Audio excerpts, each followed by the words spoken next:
back to orbit again. And on forward, I think probably success is high, but it is not 100. Associated risks. This is the part where it all becomes terrifying. As the capsule soared above the South Pacific, crew member Jared could be heard saying the space looked like a perfect world. It seemed like peace compared to the chaos of Earth. Moving on, the crew was in a pressure chamber for 2 days. There, they tested out techniques to make their work more efficient and to prepare for the usual fluid shifts in space that all astronauts encounter. Fluids tend to migrate into the upper body and face and away from the lower body, temporarily creating a puffy face syndrome among new arrivals to space. In order to ensure the safety of the astronauts, they were equipped with a set of high-tech gear to track how their bodies would adapt and evolve during their 5-day space mission. They have a contact lens that measures the internal pressure of the eye for extended periods. Scientists are still working to better understand the mechanisms behind the eye changes, but for now, they can only hope that the space is safe for hundreds and thousands of people to live in for a long time. The astronauts also used an endoscope with a camera attached. This is designed to go into the nostril and examine the airway for inflammation or other stuff. This is to check for anything that may induce balance issues that astronauts face when they return to a gravity environment. Before landing, the astronauts used a tool to see how they reacted to balance issues. This tool was used to shoot electricity between the inner ears to simulate disorientation and teach more rapid adaptation skills. However, to really look into the long-term effects of spaceflight on health, such as loss of muscle and bone mass, we need a longer duration mission. With what we have now, it is clear that the body adjusts to a baseline within a few days or a few hours. This can really differ when it comes to long missions. In addition to balance issues, they can experience space motion sickness when they enter or leave a microgravity environment. Although it is not yet known why motion sickness in some people is more severe than in others, astronauts experience this from time to time. As scary as that may sound, what's more serious is being impaired immediately after a launch or landing event. Another major area of health is the relationship between different factors in spaceflight and how they affect each other. Factors such as microgravity, radiation, exposure, isolation, or confinement tend to affect astronauts too. Thankfully, the crew members were safe on this mission, and they still managed to care about the Earth by sending kisses from space. But before then, it was time for the spacewalk. This is the first time in half a decade that we've had a spacewalk happen without the aid of an airlock.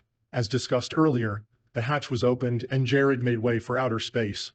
With the help of the cameras on board, we can see his silhouette waist-high at the hatch. Beneath him was the Earth, but we can see his activities straight from the Earth. How amazing! Jared can be seen turning from side to side and flexing his limbs. After Jared was done, he was replaced by Gillis, who repeated similar motions as Jared. While this was going on, Poteet and Anna were inside the Dragon capsule, but were also exposed to the vacuum. They were performing mobility and transmission tasks, as well as supporting Gillis and Jared. Firstly, it was discovered that none of the crew experienced severe symptoms related to space travel. As mentioned earlier, these symptoms can include acute motion sickness that can prove fatal in extreme cases due to pressure differences. Thankfully, none of them experienced that. As planned, the crew conducted several experiments. It includes inter-satellite laser communication between the spacecraft and SpaceX's Starlink satellite constellation. This experiment proved successful as the crew was able to send back to Earth a high-resolution video of Gillis playing Rey's theme by Star Wars composer John Williams on the violin. That's not all. The crew was also able to connect with kids from St. Jude Children's Research Hospital from the Dragon, and surprisingly, Anna Menon's husband and kids were also present in the hospital. Anna was able to send her kids Kisses from Space by Cosmic reading the book she co-authored to them. She wrote the book, Kisses from Space, to remind her children of how much she loves them even when they are apart. Before reading the book to the kids, Anna showed off her zero-gravity skills, which undoubtedly fascinated everyone present. Afterward, the 4 astronauts on the Polaris Dawn crew answered some questions from the children. While that would have made the kids happy, it is also here's the higher we rose to the sky. Who knew that a dragon could fly up so high? Fundraising effort. the Polaris Dawn mission isn't complete with raising funds for St. Jude Children's Research Hospital. The mission's video and musical performance is a bid to help raise awareness and funds for the hospital's important work. Back when Inspiration 4 was launched, it pulled in over $250 million for the hospital. Although it is not clear how much this mission will pull for the same cause, it is expected to be more. This is because Anna said in an interview earlier this year that they would be adding proceeds from her book sales this time. In the future, SpaceX plans to announce how much money was raised through its latest mission after the astronauts are back on land. At this point, the charitable sector would always wish for Jared to keep seeking adventures. This is because every time he indulges his passion for aviation, a prominent charity joins the ride. Back in 2009, it was Make-A-Wish who got funded tens of thousands of dollars via Jared's mission. On his last trip, he upped the ante. He led the first all-civilian trip to space, accompanied by a physician assistant, a community college professor, and a data engineer. Jared paid for the SpaceX flight and also commanded it. He then vowed to donate more than the cost of the flight to St. Jude Children's Research Hospital. Elon Musk donated $55 million, while Jared and his wife Monica personally donated $125 million. That's not all. Many others contributed to giving, and it eventually amounted to over $243 million. The return. On September 15, 2024, the Dragon capsule splashed down near Dry Tortugas in the Gulf of Mexico, Florida.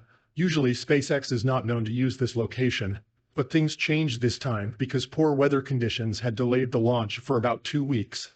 Before they landed, a recovery team had been put in place to receive them. Once they landed, the capsule was lifted from the water and onto the recovery vessel half an hour later.